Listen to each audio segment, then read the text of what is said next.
अभी देखना है कि रिपोर्ट जो स्टूडेंट अकाउंटिंग का जो रिपोर्ट है उसमें क्या चेंजेस होगा और क्या कस्टमाइजेशन होगा। तो हम आ जाते हैं रिपोर्ट, और ये आपका रहा फीस रिपोर्ट, जो कि ये स्टूडेंट अकाउंटिंग से ही रिलेटेड है। तो ये आ गया फीस रिपोर्ट, और ये ऊपर वाला तो हमारा यूज़ में है नहीं, इसको हम हटा देंगे।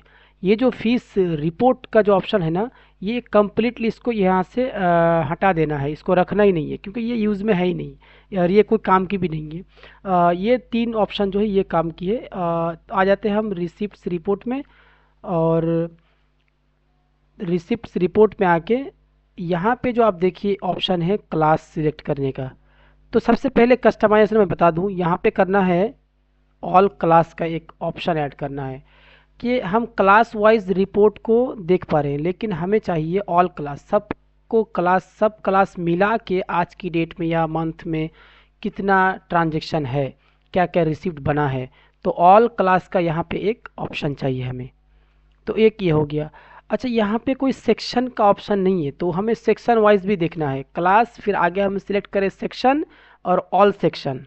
ये तो होगी यहाँ पे क्लास, फिर यहाँ पे आ जाए सेक्शन और ऑल सेक्शन, और यहाँ पे आ जाए क्लास और ऑल क्लास। तो इस तरह से हमें ऑप्शन मिले तो हम आगे इसका रिपोर्ट देख पाएंगे, है ना। तो ये हो गया, इसमें और कोई काम नहीं है, बस ये ही काम इसमें करना है। अब आ जाते हैं ड्यू फीस रिपोर्ट, जिसमें एक बड़ा काम हमें करना पड़ेगा। तो यहाँ पे अब देख लेते हैं, यहाँ पे जैसे इन्होंने दे रखा है क्लास और सेक्शन, ठीक है। तो यहाँ पे भी हमें वो सेम फंक्शनलिटी ऐड करना है, ऑल क्लास वाला, और यहाँ पे भी करना है ऑल सेक्शन। अगर हमने मान लीजिए कि वन क्लास सेलेक्ट किया है, तो यहाँ पे वन में अभी ये सेक्शन है, अगर one A B C D रहा, तो यहाँ पे फिर ऑल सेक्शन को भी हम कर पाएँ, ऑल सेक्शन। तो फिर वो पूरी वन क्लास पूरा का देख पाएंगे। अभी तो मान लीजिए वन सेलेक्ट किया है तो एक सेक्शन का ही हम देख सकते हैं। अभी सेक्शन वाइज है, तो हमें चाहिए सेक्शन वाइज, फिर क्लास वाइज, और फिर ओवरऑल स्कूल यानी ऑल क्लास। तो ये हो गया। अभी हम चलते हैं वन क्लास के ए सेक्शन पे, और इसके अंदर पे भी एक हमें काम करना है। जैसे मान लीजिए ये ड्यू फीस रिपोर्ट का पूरा रिपोर्ट है कि टोटल फीस क्या है।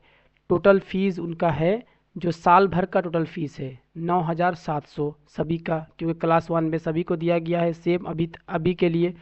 तो सभी का है ये टोटल फीस, और इन्होंने 2000 पेड कर रखा है। तो उनका ड्यू बन रहा है अभी 7000 और 700। तो अभी काम करना है हमें इस कॉलम पे, ये वाला कॉलम पे।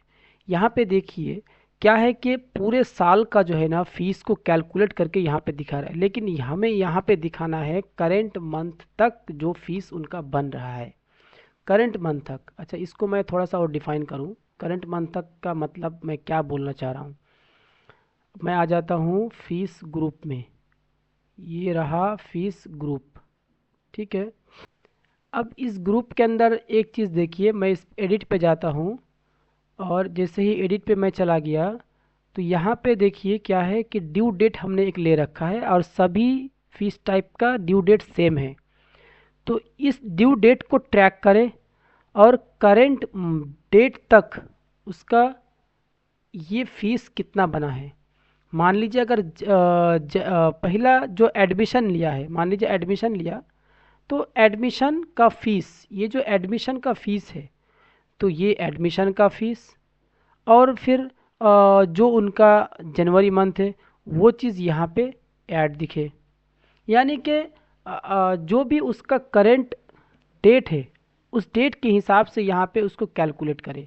अगर हमने अभी हम जनवरी मंथ का 5 तारीख पे है, अगर हम मान लीजिए जनवरी मंथ का 5 तारीख पे है, तो यहाँ पे जो शो होगा वो होगा एडमिशन फीस और आपका जनवरी मंथ का फीस, है ना, जनवरी मंथ का फीस और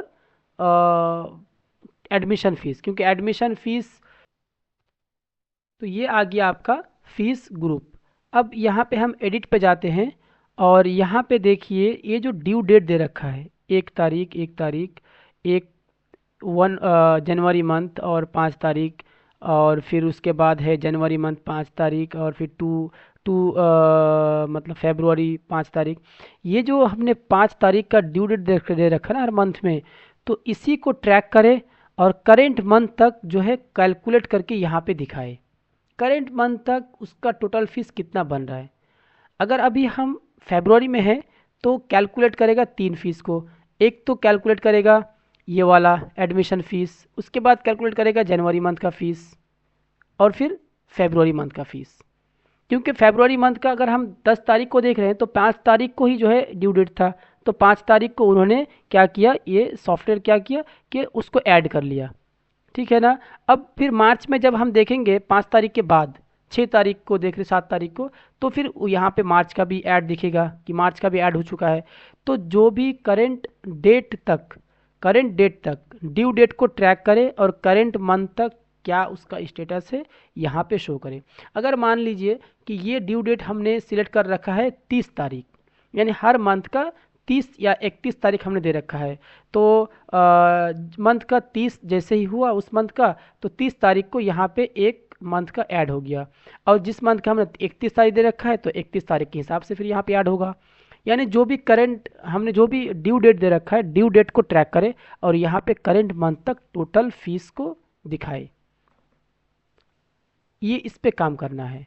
और जैसे ये टोटल फीस आ गई करंट मंथ तक, तो फिर जो पेड हुआ तो दोनों माइनस करके उसका बैलेंस दिखेगा, अब करंट मंथ तक क्या बैलेंस है, तो ये चीज़ हमें दिखाना है। तो ये एक उस पे काम है रिपोर्ट के अंदर।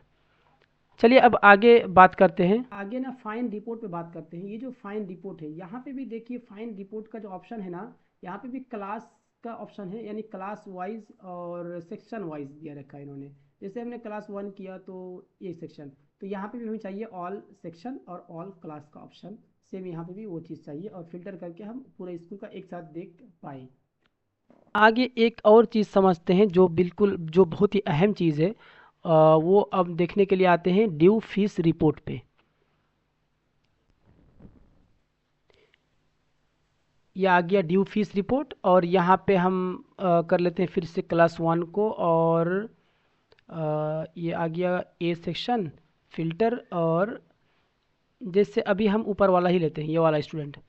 तो जैसे मान लीजिए इसमें जो हमने बात किया अभी कि टोटल फीस करेंट मंथ तक का टोटल फीस यहाँ पे आ जाएगा, और फिर जो भी पेड है उसका वो माइनस होके ये बैलेंस दिखेगा कि कितना अभी ड्यू है, करेंटली अभी कितना ड्यू है पेड होने के बाद।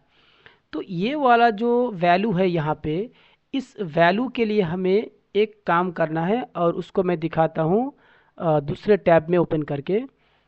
उसको मैं आ जाता हूँ इस सर्टिफिकेट के ऑप्शन पे, सिर्फ दिखाने के लिए मैं आता हूँ सर्टिफिकेट के ऑप्शन पे। तो ये आ गया आपका सर्टिफिकेट टेम्पलेट, और यहाँ पे हम करते हैं ऐड सर्टिफिकेट टेम्पलेट। अब देखिए यहाँ पे सर्टिफिकेट बनाने का एक टेम्पलेट डिज़ाइन दे रखा है, और ये मैं करता हूँ स्टूडेंट के लिए। और ये जो डिज़ाइन है ना, ये सिस्टम, ये जो फंक्शन है ये सभी में सेम है। जैसे मान लीजिए कार्ड, अगर स्टूडेंट का आईडी कार्ड बनाना हो तो भी यही वाला फंक्शन है, अगर एडमिट कार्ड बनाना हो, मार्कशीट का डिज़ाइन, मतलब डिज़ाइन से रिलेटेड जितने भी काम करना है सब में सेम फंक्शन दे रखा है, सब में सेम है।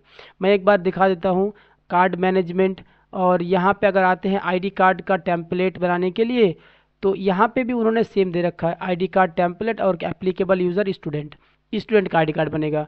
तो यहाँ पे भी सेम, सारे सब में सेम, जो डिज़ाइन से रिलेटेड जितने भी वर्क है सब में सेम ऑप्शन दे रखा है। तो अभी मैं दिखा रहा था और सर्टिफिकेट का ऑप्शन, तो चलते हैं सर्टिफिकेट के टेम्पलेट पे, और यहाँ पे आते हैं हम ऐड सर्टिफिकेट। अब हमें यहाँ जो जो चीज़ चाहिए वो मैं दिखाता हूँ। मतलब ये जो फंक्शन है, ये जो सर्टिफिकेट टेम्प लिस्ट और ऐड सर्टिफिकेट,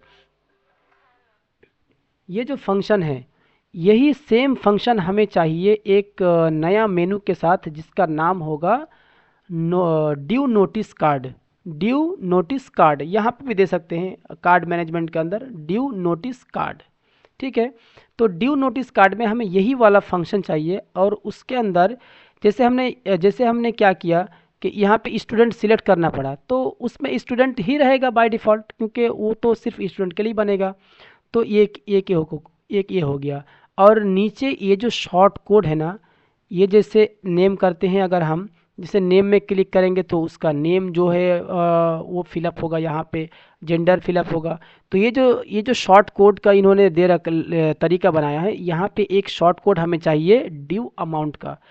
करेंट मंथ तक का जो हमने ड्यू अमाउंट कैलकुलेट करके और पेड को माइनस करके जो बैलेंस हमने दिखाया, वाला कॉलम जो बैलेंस, ये इसका हमें एक शॉर्ट कोड चाहिए, इसके अंदर यहाँ पे एक चाहिए। जैसे हम वो चीज़ को यहाँ पे इंटीग्रेट करें, जैसे वो चीज़ को हम यहाँ पे ले लेंगे तो उसका जो ड्यू अमाउंट है वो चीज़ आ जाए। तो ये वाला जो बैलेंस का है, हर स्टूडेंट का अलग अलग से, उसके लिए शॉर्ट कोड हमें उस टेम्पलेट में क्रिएट करने के लिए वहाँ पे चाहिए। तो ये काम में इसलिए आएगा कि जैसे मान लीजिए अगर ड्यू नोटिस कार्ड हमें बनाना हो और सबको प्रिंट करके देना हो, तो हम जो भी डिज़ाइन है वो बना लेंगे और एक जो कॉलम, एक जो शॉर्ट कोड होगा वो हम लगा देंगे। और सारा डिज़ाइन करने के बाद कहीं पे भी एक जगह हमने वो कोड लगा दिया और उसका ड्यू अमाउंट जो है वहाँ पे प्रिंट होकर आ जाएगा। तो इससे हम ना ड्यू नोटिस कार्ड बना के दे सकते हैं, क्योंकि बहुत सारे स्कूल में नीड है कि हम हर मंथ में, एवरी मंथ, हर स्टूडेंट के हाथ पे एक नोटिस कार्ड प्रिंट आउट करके देते हैं और अपने घर में ले जाके वो देता है कि अभी करंट मंथ तक आपका ये इतना ड्यू बन चुका है ना। तो ये रिमाइंडर के हिसाब से मान लीजिए जो मैसेज रिमाइंडर है वो तो यूज़ करता ही है बहुत सारा स्कूल, लेकिन इसकी नीड सबसे ज़्यादा है गांव का स्कूल में, क्योंकि पेमेंट से रिलेटेड बहुत ज़्यादा प्रॉब्लम झेलना पड़ता है, ड्यू पेमेंट का। तो इसीलिए बार बार फॉलोअप लेने के लिए ना बच्चे के हाथ में दिया जाता है नोटिस कार्ड प्रिंट करके। तो इसलिए हमें चाहिए होगा ये वाला शॉर्ट कोड कि यहाँ पे ड्यू अमाउंट का एक शॉर्ट कोड आ जाए। तो ये काम है अभी इसके अंदर। तो अभी तक हमने पार्ट 3 में और पार्ट 4 के वीडियो में जो डिस्कशन किया, यही अभी हमें करना है कस्टमाइजेशन, और उसके बाद फिर नेक्स्ट जो भी है कस्टमाइजेशन उस पर फिर नेक्स्ट में डिस्कस करेंगे।